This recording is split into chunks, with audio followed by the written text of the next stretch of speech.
Good evening, sociology, and welcome to chapter 13. We are continuing our talks on stratification within society. In this chapter, talks all about gender stratification, all between boys and girls. There are definitely some layers there in society that deserve to be explored, so let's jump right into it.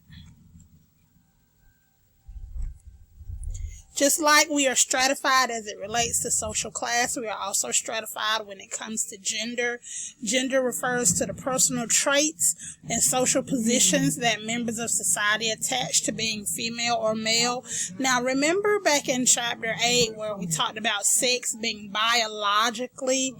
That is where people confuse sex and gender. Gender refers to personal traits and social positions, okay? Gender stratification is the unequal distribution of wealth, power, and privilege between men and women. Concepts of gender vary, and there are many societies where women have more power than men. This is called a matriarchy, which is ruled by mothers. One example that I can think of, if you've ever seen the movie Wonder Woman, she comes from an island called Themyscira, and that is an example of a matriarchy. It's a form of social organization in which females dominate males. While there are many societies, it is still very rare, unfortunately. As most societies operate under patriarchy, which is ruled by fathers, which is a form of social organization in which males dominate females. The justification for patriarchy is sexism.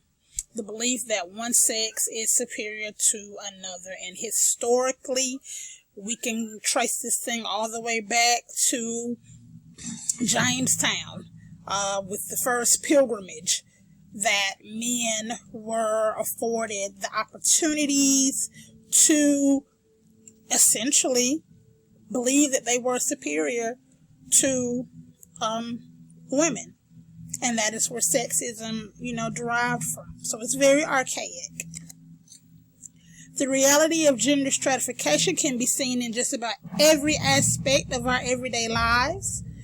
There are factors when we're talking about working men and women, while they still dominate the workforce. You don't necessarily think of men being the ones who strictly earn income anymore, and there are some factors there to why we as women or women in general are now entering the workforce. I won't go through those, but you can read them on your own.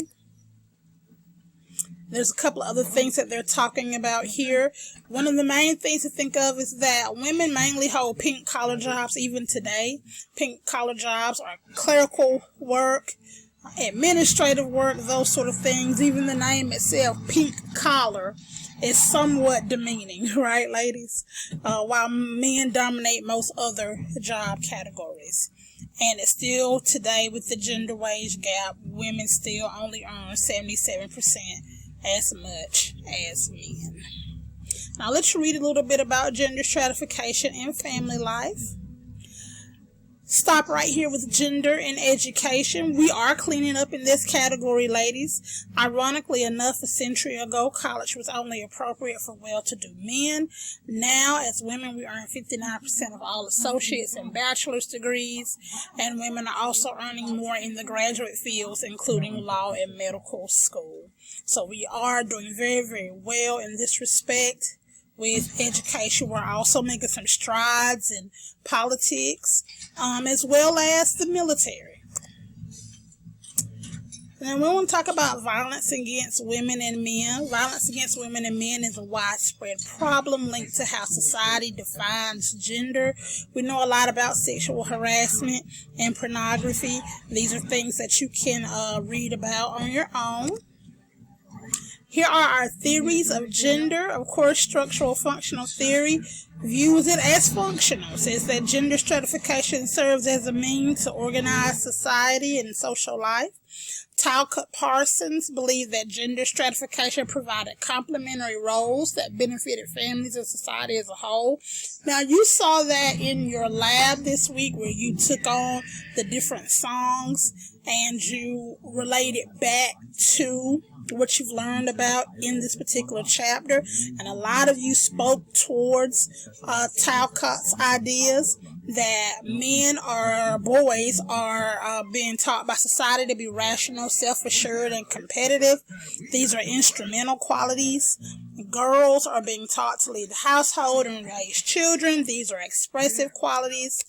And when these things mix, for example, when women take on instrumental qualities or men take on expressive qualities, there is usually a reaction from the opposite sex and rejection from society. For example, women are not supposed to be independent or self-assertive. That is not seen of as attractive in society from males or society in general. As much as we'd like to say it is, there are so many examples in society where it shows that if you are assertive or if you know what you want, that's not a good look for women. And on the flip side, men, if you have expressive qualities, if you, for example, stay home and you do most of the housework or you raise the kids, that's not a good look in society as well, unfortunately. Symbolic interaction theory says that, of course, it looks at the micro level of gender stratification between men and women. Men tend to be dominant in conversations. Women usually take a man's last name. Women tend to be more differential than men, meaning that we show more respect for individuals in higher social positions, unfortunately. And the downside to this micro look at theory is that it misses the broad way that inequality plays a part in setting gender roles. So we know all about what Angry Girl is about. She's saying that this theory states that gender is a structural system of power that provides privilege to some and disadvantages to others. Friedrich Engels tied gender stratification to capitalism. Capitalism made male domination even stronger, made men richer, relegated women to household chores, and according to social conflict theory, marriage and family were strategies by which men controlled property as well as women's sexuality.